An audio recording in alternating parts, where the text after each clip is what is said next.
आज हम active voice और पैसिव वॉइस के बारे में अध्ययन करेंगे। आज हम एक्टिव वॉइस से पैसिव वॉइस बनाने के वो नियम जानेंगे जिसके साथ हम एक्टिव वॉइस और पैसिव वॉइस बनाते हैं। तो उस नियम को हम बना सकते हैं, बशर्ते हमें पैसिव वॉइस और एक्टिव वॉइस के जो फार्मूले हैं उसे अच्छे से ध्यान देना चाहिए। और आप लोग इस वीडियो को पूरा अच्छे से देखें। इसमें हम एक्टिव से पैसिव बनाने वाले रूल के बारे में चर्चा करेंगे। और इसमें फ़िलहाल इस वीडियो में हम दो चैप्टर को कवर करेंगे, प्रेजेंट इंडेफिनिट टेंस और प्रेजेंट कंटिन्यूअस टेंस। जनरल में आपको एक्टिव वॉइस में जो वाक्य आते हैं वो पूरे आपके टेंसेज पे आधारित होते हैं, और पैसिव वॉइस में जो वाक्य हम बनाते हैं वे वर्ब की थर्ड फॉर्म और बाई का प्रयोग करके बनाते हैं। तो आइए एक एक करके हम प्रेजेंट इंडेफिनिट और प्रेजेंट कंटिन्यूअस टेंस को इस वीडियो में कंप्लीट तो वॉइस पहले हम वाक्य जान लेते हैं। वाक्य दो प्रकार से लिखे जा सकते हैं, सब्जेक्ट से प्रारंभ करके तथा ऑब्जेक्ट से प्रारंभ करके। यानी कि वॉइस में सब्जेक्ट और ऑब्जेक्ट का मेन रोल होता है, जिसे हमें समझना है। जो वाक्य सब्जेक्ट से प्रारंभ होते हैं तथा जिनमें सब्जेक्ट द्वारा कार्य किया जाता है वे कर्ता प्रधान वाक्य कहलाते हैं। यानी कि जिसमें सब्जेक्ट मेन होगा वो आपका कर्ता होगा और वह कर्ता प्रधान वाक्य होगा। उस वाक्य को, और जो वाक्य ऑब्जेक्ट से प्रारंभ होते हैं तथा जिनमें सब्जेक्ट के लिए किसी के द्वारा कार्य किया जाता है वे कर्म प्रधान वाक्य कहलाते हैं। अतः वाक्य में प्रयुक्त वर्ब की फॉर्म से यह बोध होना कि वाक्य कर्ता प्रधान है या कर्म प्रधान वाक्य कहलाता है।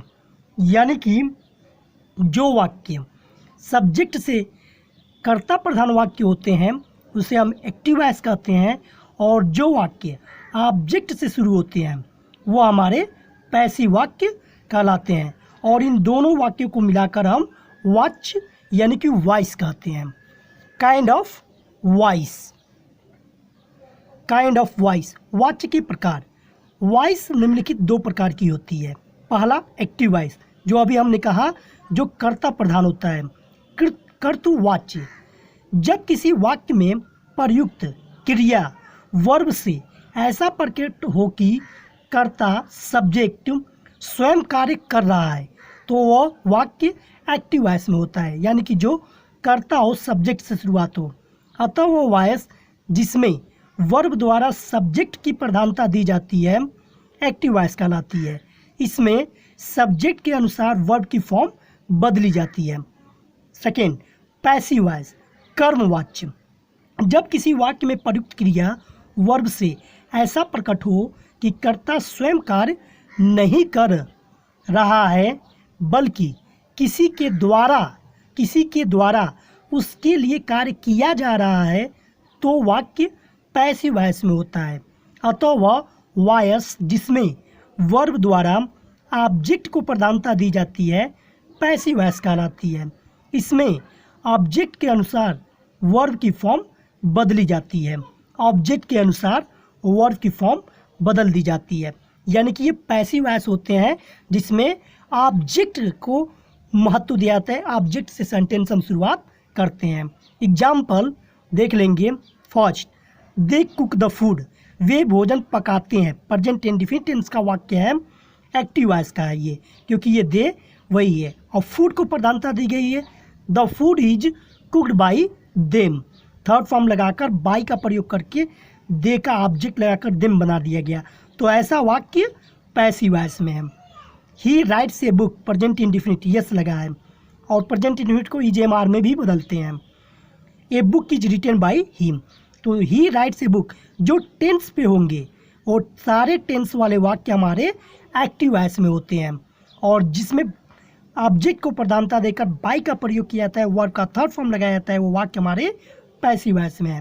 ये दो एग्जाम्पल थे। उपरोक्त वाक्य से स्पष्ट है कि एक्टिव वॉइस में सब्जेक्ट प्रमुख होता है तथा सब्जेक्ट स्वयं कार्य करता है, परंतु पैसिव वॉइस में वर्ब के द्वारा ऑब्जेक्ट को प्रमुख बनाया जाता है। यानी कि वर्ब थर्ड फॉर्म के द्वारा ऑब्जेक्ट प्रमुख हो जाता है, सबसे पहले वो आ जाता है, तथा किसी के द्वारा सब्जेक्ट के लिए कार्य किया जाता है। पैसिव वॉइस में सब्जेक्ट स्वयं कार्य नहीं करता, वो ऑब्जेक्ट को प्रधानता दी जाती है। एक्टिव वॉइस से पैसिव वॉइस बनाने के नियम। एक्टिव वॉइस के ऑब्जेक्ट को पैसिव वॉइस में सब्जेक्ट के रूप में प्रयोग किया जाता है, यानी कि ये एक्टिव वॉइस का ऑब्जेक्ट पैसिव वॉइस में सब्जेक्ट हो जाता है। दूसरा, एक्टिव वॉइस के सब्जेक्ट को पैसिव वॉइस में ऑब्जेक्ट के रूप में प्रयोग किया जाता है, यानी कि एक्टिव वॉइस के सब्जेक्ट को, एक्टिव वॉइस का ये सब्जेक्ट पैसिव वॉइस में ऑब्जेक्ट के रूप में, सब्जेक्ट को पैसिव वॉइस में ऑब्जेक्ट के रूप में प्रयोग किया जाता है। तो ये ऑब्जेक्ट के पीछे आ जाएगा बाय देम, वर्ब के बाद ऑब्जेक्ट के रूप में प्रयोग किया जाता है। पैसिव वॉइस के ऑब्जेक्ट से पहले बाय लगाया जाता है, यानी कि इस ऑब्जेक्ट से पहले हम बाय लगा देंगे। चौथा, पैसिव वॉइस में मेन वर्ब की थर्ड फॉर्म का प्रयोग किया जाता है। ये थर्ड फॉर्म यानी कि जो मेन वर्ब है, राइट्स है, कुक है, इसका थर्ड फॉर्म पैसिव वॉइस में प्रयोग किया जाता है। ये 4 रूल। 5वें रूल को देख लेते हैं।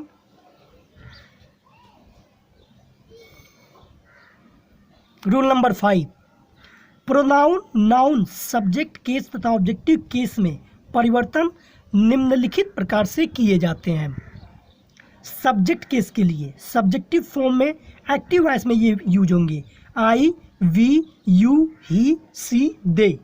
ऑब्जेक्टिव फॉर्म में इसका यूज होगा पैसिव वॉइस में, आई का पैसिव वॉइस में बाय मी, वी का पैसिव वॉइस में बाय अस, यू का पैसिव वॉइस में बाय यू, ही का पैसिव वॉइस में बाय हिम, सी का पैसिव वॉइस में बाय हर, दे का पैसिव वॉइस में by them. Someone, somebody, no object, object को हटा दिया जाता है। एवरीवन, एवरीबॉडी, एनीवन, एनीबॉडी, यानी कि इनमें से एक्टिव वॉइस में अगर कोई सब्जेक्ट है तो इनके पहले बाय लगाकर पैसिव वॉइस में नहीं लिखते हैं, इन सारे शब्दों को हटा दिया जाता है। एनी नाउन, कोई अगर मोहन, सोहन, रोहन, रेखा, सीता, गीता, अगर कोई नाउन दिया है एक्टिव वॉइस में तो उसी नाउन के पहले बाय लगा दिया जाता है, by noun, as it is, जैसा कि दिया हो। ऑब्जेक्टिव केस, अब पैसिव वॉइस में जब ऑब्जेक्ट को बनाएंगे तो क्या हो जाएगा, पैसिव वॉइस में अगर पैसिव वॉइस का ऑब्जेक्ट मी है, एक्टिव वॉइस का ऑब्जेक्ट अगर मी है तो पैसिव वॉइस में हम स्टार्ट करेंगे आई से। एक्टिव वॉइस का ऑब्जेक्ट अगर अस है तो वी, यानी कि यू है तो यू, हिम है तो ही, हर है तो सी, देम है तो दे, एनी नाउन है तो कोई भी नाउन, यानी कि ठीक इसका उल्टा, ये ऑब्जेक्ट के रूप में इस्तेमाल होगा और ये सब्जेक्ट के रूप में इस्तेमाल होगा। ये हमारा ऑब्जेक्टिव फॉर्म है और इसका जब हम बनाएंगे तो सब्जेक्टिव फॉर्म में हो जाएगा। एक्टिव वॉइस में 12 टेंसेज होते हैं, टेंस सबको मालूम है 12 होते हैं, परंतु पैसिव वॉइस में केवल 8 टेंसेज की ही बनाई जाती है। निम्नलिखित 4 टेंसेज की पैसिव वॉइस नहीं बनती, जैसे present indefinite, present perfect continuous की पैसिव वॉइस नहीं बनती, पास्ट परफेक्ट कंटिन्यूअस की पैसिव वॉइस नहीं बनती, फ्यूचर कंटिन्यूअस की पैसिव वॉइस नहीं बनती, फ्यूचर परफेक्ट कंटिन्यूअस की पैसिव वॉइस नहीं बनती, यानी कि 4 टेंसेज का पैसिव वॉइस नहीं बनाया जाता है। प्रेजेंट इंडेफिनिट टेंस का एक्टिव वॉइस से पैसिव वॉइस में परिवर्तन, यानी कि पैसिव वॉइस में जिनने 8 टेंसेज में हमें बदलना है तो एक एक करके हम टेंस को बदलना सीखेंगे। तो प्रेजेंट इंडेफिनिट का एक्टिव वॉइस से पैसिव वॉइस में परिवर्तन। तो पहला, प्रेजेंट इंडेफिनिट टेंस का भिन्न भिन्न वाक्यों में एक्टिव वॉइस से पैसिव वॉइस में परिवर्तन निम्न प्रकार से होता है। प्रेजेंट इंडेफिनिट का जैसे अफर्मेटिव सेंटेंस मालूम है, जिसमें नॉट नहीं लगाए जाते हैं, सेम वही है। वर्ब की प्रेजेंट टेंस में यस या ईएस फॉर्म, फर्स्ट फॉर्म के साथ यस या ईएस लगा देते हैं, और चेंज इनटू ईजेएमआर सब्जेक्ट के अनुसार वर्ब की थर्ड फॉर्म। कह रहा है एक्टिव वॉइस में प्रेजेंट इंडेफिनिट टेंस के वाक्य में सब्जेक्ट प्लस वर्ब का फर्स्ट फॉर्म प्लस यस या ईएस हमारा इस्तेमाल होता है, और पैसिव वॉइस में ईजेएमआर के लिए, यस या ईएस के लिए हम ईजेएमआर का यूज करते हैं और वर्ब की थर्ड फॉर्म लगाते हैं। जैसे ही टीचेज इंग्लिश, ये हमारा टीचेज यस लगा हुआ है, प्रेजेंट इंडेफिनिट टेंस। और जब हम पैसिव वॉइस बनाएंगे तो हाँ ऑब्जेक्ट को पहले इंग्लिश और यस यस के लिए is, English is taught by him, he का हिम हो जाएगा क्योंकि पैसिव वॉइस में जो हमारा स्ट्रक्चर होगा वो object is am are plus verb का third form by him. Rahul it's a mango, yes या यस इसके लिए इज एम आर, तो ए मैंगो ये ऑब्जेक्ट हो जाएगा ए मैंगो, और यस के लिए इज थर्ड फॉर्म इट का ईटेन, बाय लग जाएगा सब्जेक्ट के पहले राहुल। दूसरा example affirmative, we buy books, active voice, तो books are bought by us, books पहले कई सारी किताबें हैं आर, फिर थर्ड फॉर्म बाय का बॉट, फिर सब्जेक्ट के पहले बाय। सी गिव्स चॉकलेट्स, तो चॉकलेट सब्जेक्ट हो जाएगा, यस या यस के लिए कई सारे हैं आर लग जाएगा, और थर्ड फॉर्म गिव्स का गिवन और सब्जेक्ट के पहले बाय फिर हर। यानी कि जब हम बनाते हैं तो ये प्रेजेंट इंडेफिनिट टेंस के वाक्य को इज एम आर, यस या यस को हम बदल देते हैं इज एम आर में, तब हमारा पैसिव वॉइस बदलता है। नेगेटिव सेंटेंस को वही इज एम, यानी कि नेगेटिव सेंटेंस प्रेजेंट इंडेफिनिट में डू या डज नॉट का यूज होता है, और इसके साथ यस या यस नहीं लगाते वर्ब की फर्स्ट फॉर्म। इसका पैसिव वॉइस में हम चेंज कर देते हैं इज एम आर, सब्जेक्ट के बाद नॉट लगा देंगे, सब्जेक्ट के अनुसार नॉट लगा देंगे, यानी कि सिंगुलर में है तो इज, आई है तो एम, बहुवचन में है तो आर प्लूरल के लिए, और इनके बाद नॉट लगा देंगे, वर्ब की थर्ड फॉर्म ही लिखते हैं। जैसे he does not teach lesson, teach English active voice, तो English is not taught by him, teach का हो गया टॉट, और डज नॉट का इज नॉट इंग्लिश के लिए। Rahul does not eat a mango, a mango is not eaten by Rahul. We do not buy books, तो books are not bought by us, क्योंकि कई सारी किताबें हैं आर लग जाएगा। प्रेजेंट इंडेफिनिट टेंस में पैसिव वॉइस के वाक्य में केवल इज एम आर सब्जेक्ट के अनुसार हम यूज करेंगे, और बाय पैसिव वॉइस में कंपल्सरी है वर्ब की third form. She does not give chocolates, chocolates are not given by her, she के लिए ऑब्जेक्ट हो जाएगा हर, तो ये नेगेटिव सेंटेंस था। इंट्रोगेटिव सेंटेंस का structure, interrogative do does subject, interrogative क्या के लिए हम डू डज को पहले कर देते हैं वर्ब की फर्स्ट फॉर्म, और ये जब पैसिव वॉइस में हो जाएगा तो इज एम आर को पहले कर देंगे सब्जेक्ट के अनुसार, फिर सब्जेक्ट प्लस वर्ब की third form. Does he teach English, तो is English taught by him.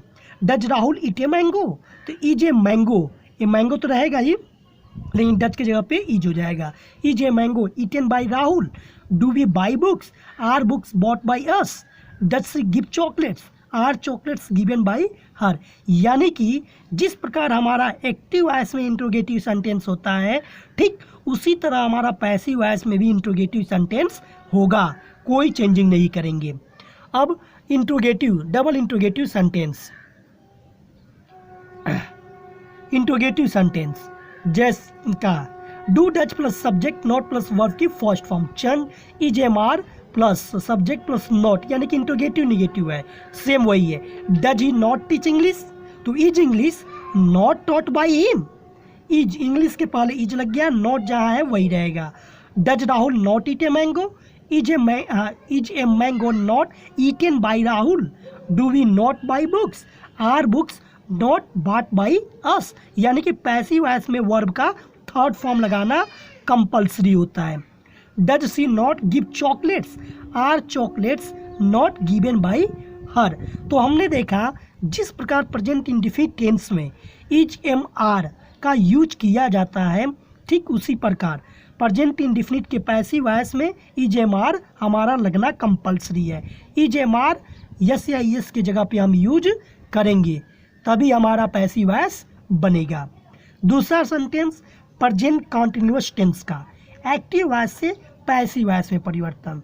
Present continuous tense यानी कि इज एम आर का पैसिव वॉइस में कैसे बनाएंगे, तो कंटीन्यूअस की पहचान हमारी टेंस के अनुसार आईएनजी फॉर्म होता है। उस आईएनजी फॉर्म को हम चेंज करके बनाते हैं पैसिव वॉइस में। तो आईएनजी फॉर्म को चेंज करेंगे बीइंग में।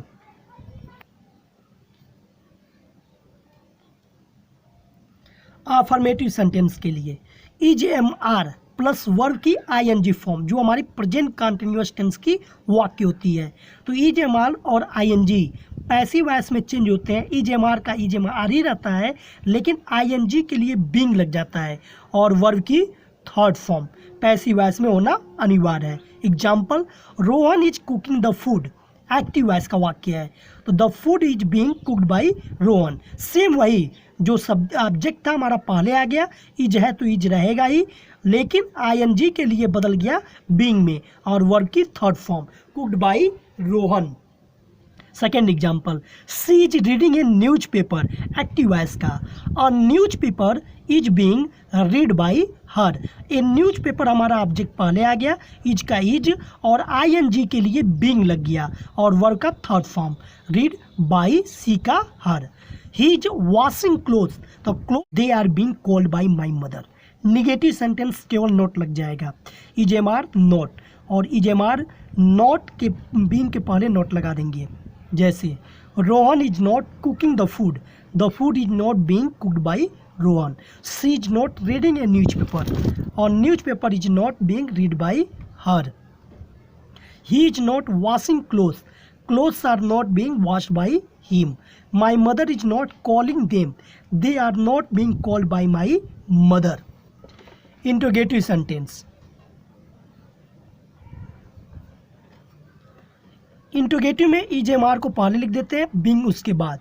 Is Rohan cooking the food, is the food being cooked by Rohan. Is she reading a news paper, is a news paper being read by her. Is he washing clothes, are clothes being washed by him.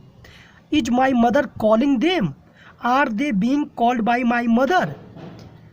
Interrogative sentence में interrogative negative, is am are के बाद not का परिवर्तन हो जाएगा। Is Rohan not cooking the food, is the food not. इतने rule पढ़ने के बाद आपको क्लियर पता चल गया होगा कि प्रेजेंट इंडेफिनिट टेंस को, जो हमारे एक्टिव वॉइस में होते हैं, वर्ब में यस या यस सिंगुलर के साथ जोड़ देते हैं।